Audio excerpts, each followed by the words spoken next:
I'm Martha Higdon. Today's tutorial is how to make this adorable little baby blanket and to practice your tracing and echo quilting with your long arm machine.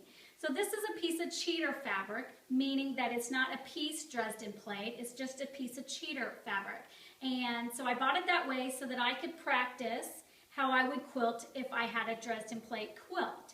And I used polyester on this one, so it has that fluffy look to it. And so today with the tutorial, I'm going to show you one already on the frame, but it has 100% cotton batting, and it'll give it a different look when it's quilted. So I like to practice, try different things to see how the look comes out at the end, because the batting does make a big difference. So here we have the piece of fabric on the frame, and as you can see, here's the Dresden plate. So the first thing we're going to do is trace the Dresden plate. So your machine will be in free motion. If you're computerized, you would then disengage the motors and go to free motion. I have it on 11 stitch per inch. And then, same thing here, I'm going to draw up my bobbin thread so that it's on the top. And then I'm going to trace first inside the circle. And I'm not going to be going at a very high rate of speed because I want to make sure that I am tracing it. So I'm going to go a little bit slower.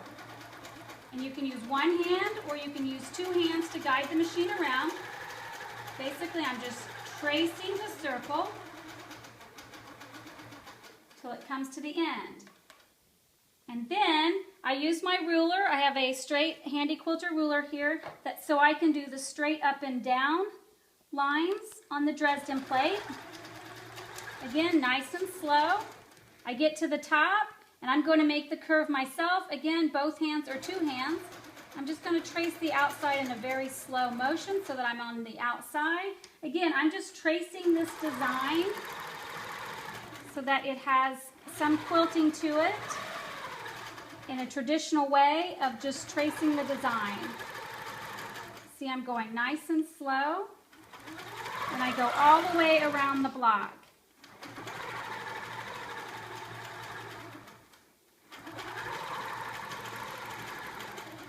Again, it's practicing, and you get faster as you practice. But it helps you, gives you some ideas of how you would quilt the quilt. Now, after you finish tracing the entire block, bring up your bobbin thread, locking stitch. And then now we are going to do the echo quilting. Echo quilting is the quilting that goes on the outside of the block. Basically, we're just tracing the outside of the block, but it's called echo quilting. And I use my foot as my guide. So again, I bring my foot, my bobbin thread up, and then I do the locking stitch to lock it in place.